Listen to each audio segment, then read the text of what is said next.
pour le corner, bien frappé au deuxième poteau, la reprise de Pierre Lesmelou.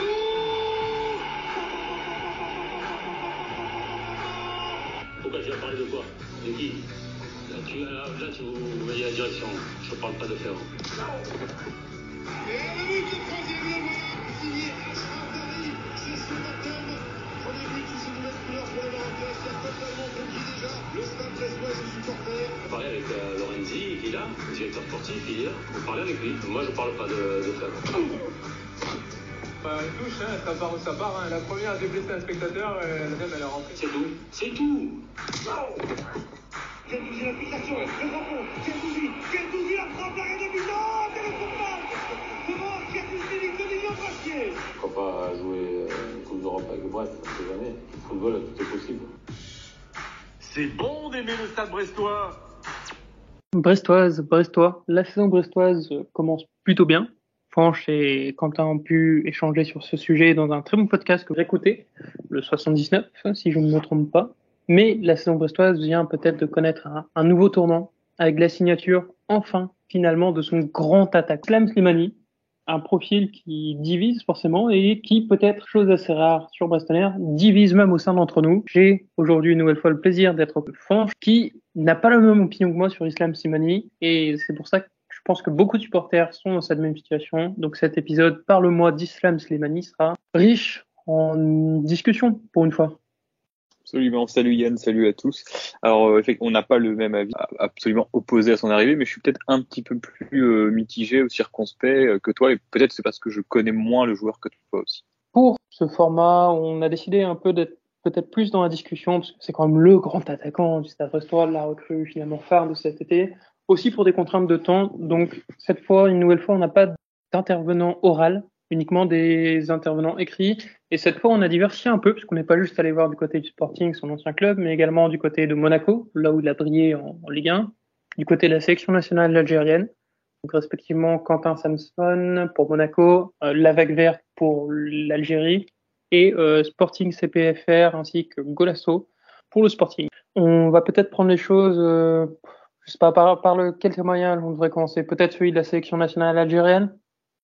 Ça va être un peu un tube de l'été, je sais que les médias nous en parleront beaucoup. Islam Slimani, c'est avant tout le coéquipier de Youssa Belaïli en sélection nationale. Ce sont deux joueurs très appréciés, deux joueurs qui s'apprécient eux-mêmes a priori. Voilà, c'est un bon profil. Et donc on se retrouve dans la configuration habituelle où Fange va poser les questions et je vais m'occuper de retranscrire les réponses de nos amis algériens.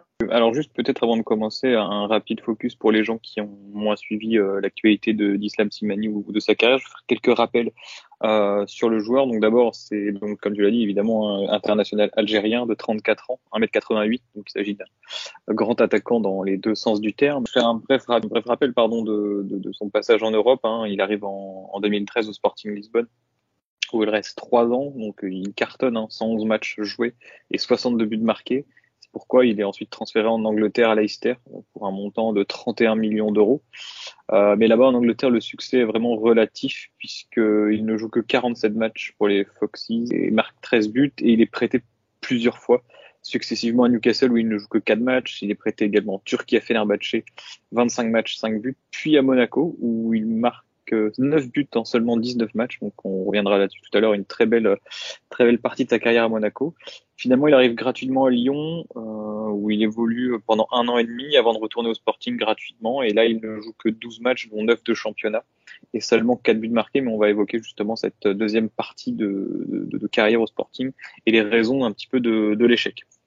Alors, on a commencé donc à discuter avec nos camarades de la Vague Verte et justement de cette dernière partie de saison au Sporting. Comment expliquer ce temps de jeu aussi réduit et simplement s'il pouvait nous faire un petit résumé des derniers mois d'Islam Slimani. Il faut savoir que le retour d'Islam Slimani, alors certes c'est pas un succès, mais il avait bien commencé l'hiver dernier au Sporting. Il avait fini notamment meilleur joueur du club lors du mois de mars. Il a quand même marqué 5 buts en l'espace de 2 mois, donc c'est plutôt correct, c'est un bon bilan. Et malheureusement, il y a eu un événement terrible pour nous, supporters algériens. C'est le match de qualification pour la Coupe du Monde. L'Algérie ne s'est pas qualifiée. Slimani a été fortement touché, triste même, on peut le dire. Et il est donc revenu au Sporting peut-être entraînant les pieds, on va dire. Et il faut savoir que l'entraîneur actuel du Sporting, c'est Ruben Amorim. C'est quelqu'un qui ne transige pas avec la discipline. C'est quelqu'un qui peut être assez impétueux et n'a pas forcément, on va dire, donné de seconde chance à Slimani. Peut-être que Slimani ne faisait pas les efforts mentalement. En tout cas, c'est ce qui lui a été reproché après la période de Coupe du Monde. Également pendant la période du Ramadan. Voilà, peut-être que c'est une explication, peut-être non, on ne sait pas. Mais finalement, c'est peut-être un désaccord avec l'entraîneur qui a fait qu'Islam Slimani a fini la saison avec l'équipe réserve du Sporting. Et voilà, malheureusement, c'est une belle histoire qui finit mal. Mais je pense pas que ce soit le signe d'un déclin d'Islam Slimani. En tout cas, il semble, à chaque fois qu'on discutait avec des supporters du Sporting, avoir laissé des bons souvenirs malgré la deuxième partie un petit peu plus décevante par rapport à la première. Mais on sait généralement que de toute façon, quand on retourne dans un club dans lequel on a été très bon et on avait pu être une idole, c'est toujours très compliqué. Et du coup, comme il a été, tu l'as très bien retranscrit, Yann, envoyé en équipe réserve sur la deuxième partie de saison au Sporting. Nous, une question s'impose en tant que supporter de Brest. Est-ce qu'il est encore apte à évoluer au haut niveau et titulaire dans une équipe de Ligue 1? Vraiment sur la capacité, non pas sur le talent, mais sur la capacité physique et d'enchaîner les matchs. Honnêtement, Islam Slimani, s'il y a 34 ans, il a toujours été aussi performant, c'est que c'est quelqu'un qui a une très bonne hygiène de vie, qui sait faire des efforts, qui peut évoluer normalement au niveau. Alors, si on regarde sa carrière, il faut quand même remarquer que c'est pas forcément quelqu'un qui peut faire 38 matchs sur 38. Il a parfois du mal à enchaîner les matchs, il peut avoir quelques blessures, mais il va jouer 25, peut-être 30 matchs, et ça sera toujours avec une bonne et même une très bonne intensité. Et il n'y a pas de raison que ça change finalement. Jusqu'à la fin de sa carrière, ça sera le cas. Après, en plus, Islam Slimani, ça reste un joueur qui a été très régulièrement dans des clubs qui jouaient l'Europe, donc avec beaucoup de matchs par saison, des calendriers assez denses. Là, à Brest, il aura que la Ligue 1 et éventuellement 1 ou 2 matchs de Coupe de France à jouer. Il y a également du turnover possible. Niveau physique, je pense que ça devrait aller. S'il n'y a pas de blessure musculaire, évidemment, on s'en reviendra là-dessus. Alors, la question que tout le monde se pose, surtout ceux qui ne le connaissent pas trop, et que n'importe quel supporter, je dirais, se pose lorsqu'une recrue débarque dans son club, quelles sont les principales qualités, Yann, d'Islam Slimani et par opposition, ses défauts? Celle qui saute le plus aux yeux directement, c'est que c'est un grand attaquant avec un très bon jeu de tête. Très bon jeu de tête sur le plan de la puissance, de la hauteur. Enfin, c'est quelqu'un qui saute très haut, qui va chercher des bons ballons, mais qui a aussi un très bon placement. Il sait très bien dévier les ballons de la tête. Il reprend énormément de ballons de la tête. Ça peut être un pivot, vraiment une tour de contrôle s'il y a besoin, un peu comme Steve Mounier. À côté de ça, c'est quand même un joueur qui a des très très grosses qualités techniques. Il peut paraître un peu, voilà, Islam Slimani, quand on le voit sur le terrain, dans la rue, il peut paraître un peu balourd, mais c'est quelqu'un qui techniquement est très bon, qui est capable de jouer 2 au but, que ce soit seul ou à 2.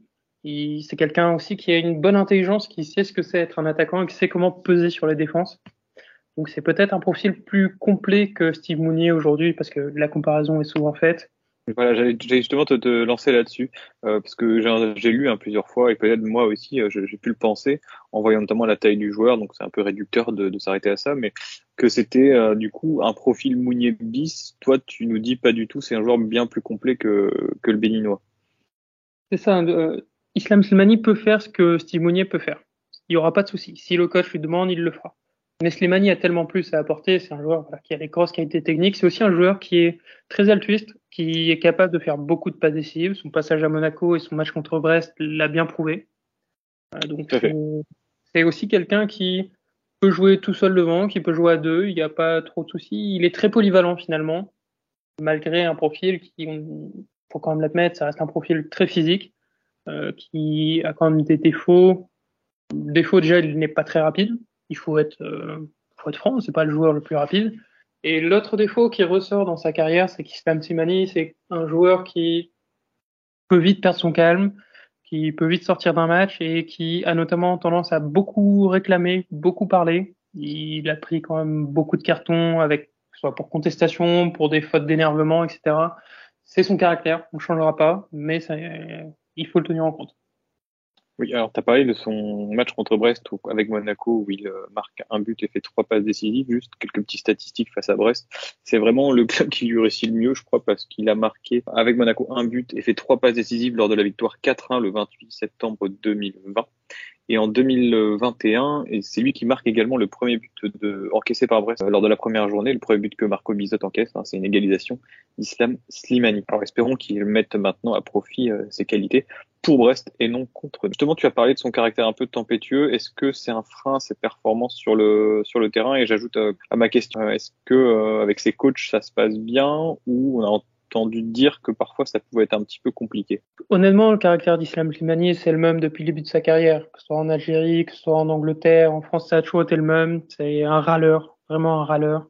Il peut prendre beaucoup de cartons, mais ça l'a rarement fait sortir de son match finalement. Sauf évidemment quand il prenait des cartons rouges. Mais ça n'a pas un impact si important que ça sur ses performances. Bien sûr, des fois, se dire, forcément, quand un joueur a un carton jaune, il va pas jouer de la même manière que quand il n'en a pas, donc ça peut le brider. Mais bon, il y a aussi cet élément, Islam Slimani, il est habitué à jouer avec des cartons jaunes. Un petit chiffre juste sur les cartons jaunes, c'est 363 matchs joués dans sa carrière et 60 cartons jaunes pris par le joueur. Un carton jaune tous les 6 matchs. C'est pas non plus extraordinaire, mais 60 jaunes.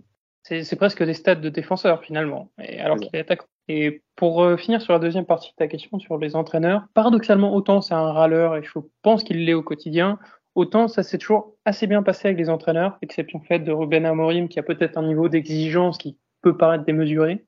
On voit notamment actuellement en Sporting, il n'hésite pas à critiquer frontalement les joueurs, critiquer frontalement sa direction, mais il a raison puisque voilà, il a eu tous les titres, toute la réussite, mais c'est un autre sujet. Oui, les entraîneurs disent, et notamment au passage à Monaco, que Islam Slimani, c'est quelqu'un qui était à l'écoute, que c'était quelqu'un qui est intelligent, qui comprend. On pense notamment à sa relation avec Léonard de Jardim. Il l'avait connu à Lisbonne, ensuite il est parti à Monaco, et ça s'est toujours très bien passé entre les deux, parce que le joueur est respectueux, à l'écoute, et patient aussi. Ça, c'est un élément important. Islam Slimani, il sait donner sa chance aux gens, aux entraîneurs. Quand même beaucoup d'éléments positifs que tu nous livres là. Du coup, évidemment, la question qu'on se pose, c'est quand on voit son pédigré, Sporting Lisbonne, Lyon, Monaco, Fenerbahçe sont des gros clubs. Là, il arrive à Brest après une expérience plutôt mitigée quand même à Lyon en termes de temps de jeu et de statistiques en un an et demi, 37 matchs, assez peu de buts marqués. Qu'est-ce qu'il peut apporter au Stade brestois? C'est toute son expérience en premier lieu quand même. Il a régulièrement joué au plus haut niveau, il a joué des matchs très importants, que ce soit en sélection ou en club. Toujours son talent, évidemment, ça reste un très bon attaquant de Ligue 1 et sans vouloir manquer de rester au Stade brestois. Là, c'est notre ami de la Vaque Verte qui parle. Il aurait pu aspirer à avoir mieux. Typiquement, Islam Slimani, attaquant de l'Olympique de Marseille, ça n'aurait pas fait tâche aujourd'hui. Voilà, c'est une très bonne signature pour Brest, je pense. En plus, c'est un choix quand même qui traduit une certaine volonté de continuer à jouer parce que Islam Slimani, il avait des propositions dans les pays du Golfe, il les a refusées. Il a des propositions européennes qui peut-être lui promettaient moins de temps de jeu. Il a préféré Brest, là où il joue, où il va jouer, ou en tout cas il espère jouer. Donc c'est un très bon signal et je pense que Islam Slimani vient en plus extrêmement, surtout qu'il retrouve 2 de ses coéquipiers en sélection, Haris Belkebla et Youssef Bellal. Et justement, à ce titre, on sait que Haris Belkebla en sélection algérienne, c'est un joueur que je vais pas qualifier d'anonyme parce que ce serait dur pour lui, mais c'est pas une star totalement en Algérie. En revanche, Youssef Belaïli, c'est lui là, avec Riyad Mahrez, la coqueluche vraiment des supporters algériens qui semblent être absolument fans. Qu'en est-il d'Islam Slimani dans le cœur des supporters algériens? Islam Slimani, c'est le meilleur buteur de l'histoire de la sélection algérienne. Et rien que pour ça, c'est une légende. C'est une légende de l'équipe nationale. Le peuple algérien sait ce qu'on doit à Islam Slimani. Alors, dans les derniers succès, qui sont assez récents, mais aussi lors des années compliquées. Slimani, il était là, il a jamais rechigné, il a jamais manqué de respect au maillot, dans les bons comme dans les bons moments. Donc voilà, c'est une légende, il n'y a pas d'autre. Maintenant, nous, on va voir un petit peu à court terme, avant qu'il devienne une légende au Stade brestois, c'est donc, il le deviendra s'il arrive à marquer des buts, à faire de belles performances, à enchaîner les matchs. Mais la première des questions, c'est de savoir où est-ce qu'il en est physiquement en cette fin août. Donc, qu'en est-il de sa préparation? On sait qu'il n'était pas dans les plans de l'entraîneur Sporting. Est-ce que tu peux nous en dire davantage justement sur l'aspect physique un petit peu d'Islam? C'est une bonne question. Faut savoir que Islam Slimani n'a pas fait la préparation avec le Sporting Portugal cet été. C'est malheureux, mais voilà, c'était un choix.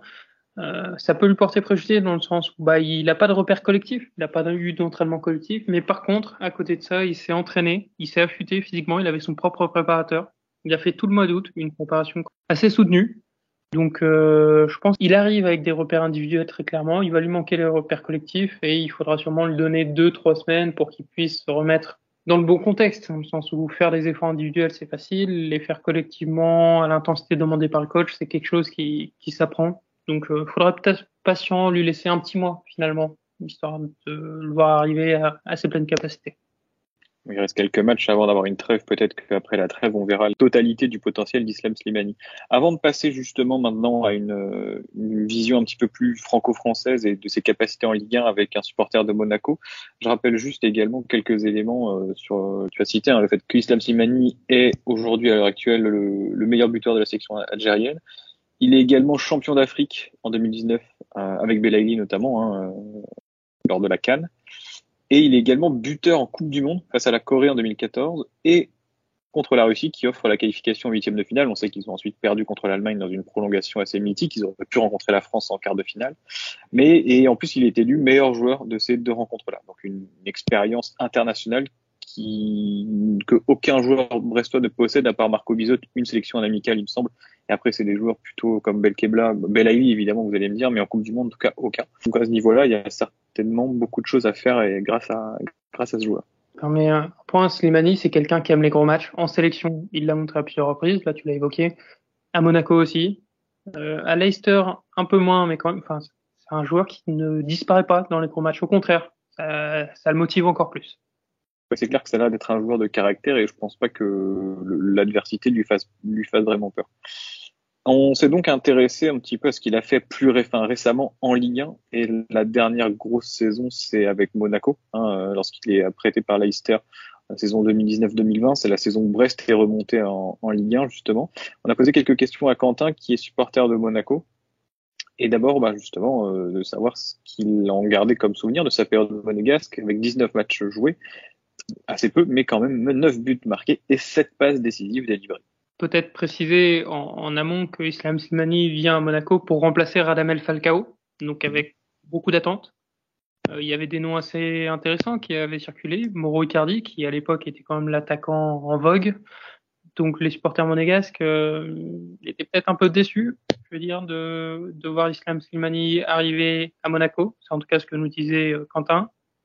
Mais finalement, Islam Slimani, c'est, je cite Quentin, le fabuleux Slimani.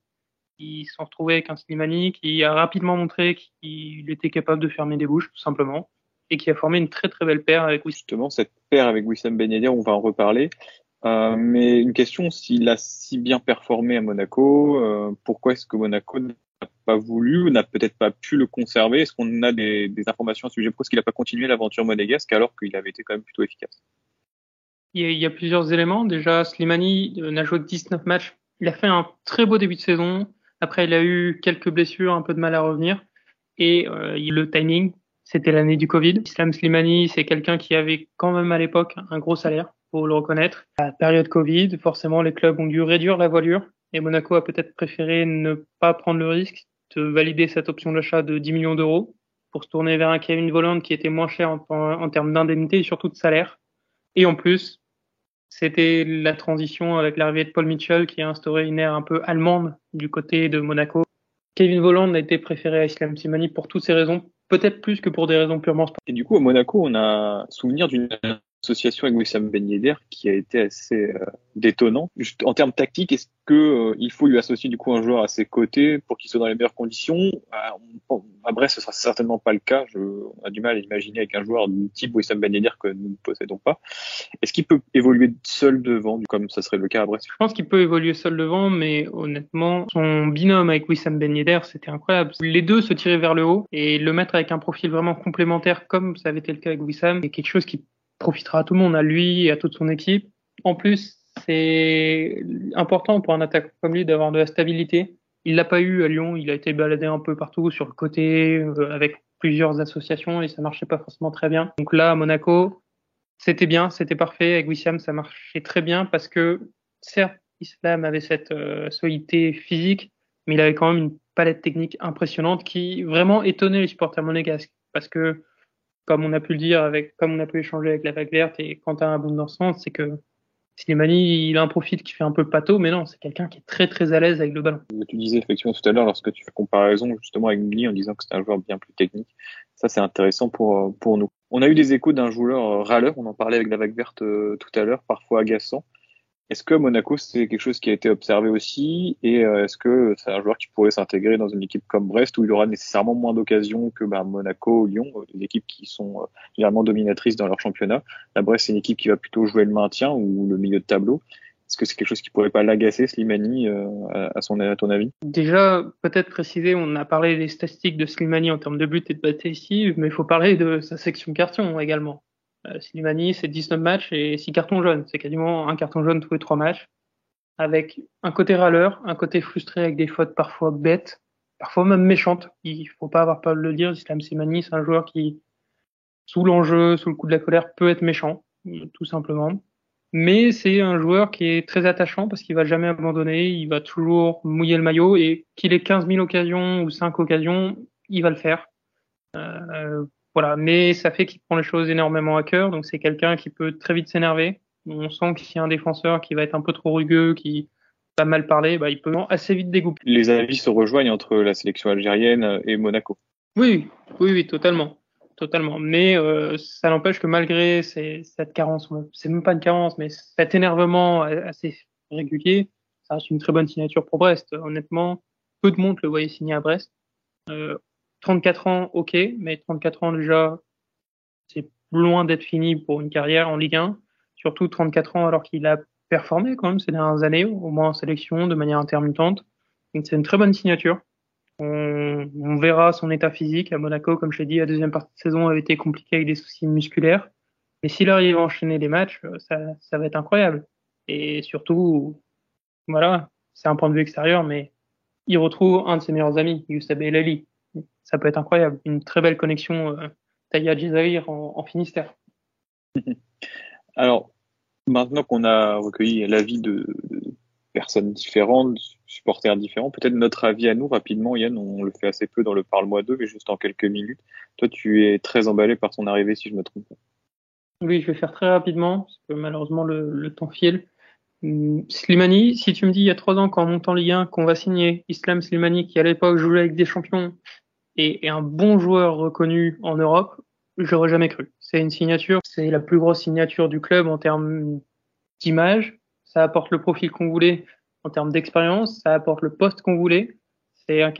Moi, je l'ai beaucoup vu jouer au Sporting sur son premier passage. C'est un joueur qui a des qualités techniques folles, c'est un joueur qui est extrêmement attachant, qui, à mon sens, est totalement Zakarian compatible, vraiment. Et alors, bien sûr, il y a cette incertitude sur sa condition physique, mais sur le papier, Islam Slimani, c'est une énorme signature pour moi. Je ne demande qu'à être convaincu. Moi, si j'étais un petit peu plus dubitatif, c'est notamment que j'ai regardé ses statistiques récentes et j'ai l'impression qu'on a affaire à un joueur qui a moins joué ces dernières saisons et qui est un petit peu plus en difficulté, que ce soit à Lyon ou surtout au Sporting ces derniers temps. Donc j'ai toujours un petit peu cette crainte du joueur pas cramé, mais en tout cas en fin de carrière et qui est en train de décliner. Cela dit, vu son expérience, peut-être qu'à Brest ce sera déjà suffisant. Et après, c'est au niveau du profil, mais là, tu m'as plutôt rassuré, nos camarades également. Je m'attendais à voir Slimani, c'est un joueur que j'ai assez peu vu, hein. Un joueur un petit peu du profil de Steve Mounier, et d'autant plus qu'on nous avait parlé d'un joueur qui allait prendre la profondeur, qui était cherché, qu'on allait investir sur un jeune. Voilà, ça, on n'investit pas sur un jeune, pas sur un joueur qui prend la profondeur, et je trouve que c'est quand même un gros coup pour Brest. Ça reste un nom, ça nous apporte de l'expérience, du caractère, tout ce qu'on a réclamé dans les différents podcasts précédents, ça nous manquait. Je trouve que voilà, Brest fait un recrutement costaud. C'est pas le joueur que j'aurais pris, mais je ne dis pas que ça ne marchera pas. L'autre interrogation que tu avais, c'était évidemment sur le financement. Préciser, Islam Slimani arrive libre, puisqu'il arrive du Sporting après avoir résilié. C'est une double bonne nouvelle, puisque si on en croit les échos qui sont sortis dans la presse, Islam Slimani a fait un gros effort sur son salaire, parce que justement, le Sporting lui a payé la fin de son salaire. Donc c'est comme si Brest avait eu Slimani en prêt en ne payant que la moitié de son salaire, le Sporting payant le reste. À ce niveau-là, Brest ne se démunit pas et de toute façon, il a été clairement dit que le club ne débourserait pas l'argent qu'il ne possède pas. Donc ça nous laisse normalement un petit peu d'argent pour une dernière recrue et peut-être un dernier parle-nous. Ça sera avec plaisir. On attend peut-être un numéro 6. On se retrouvera dans les prochaines semaines.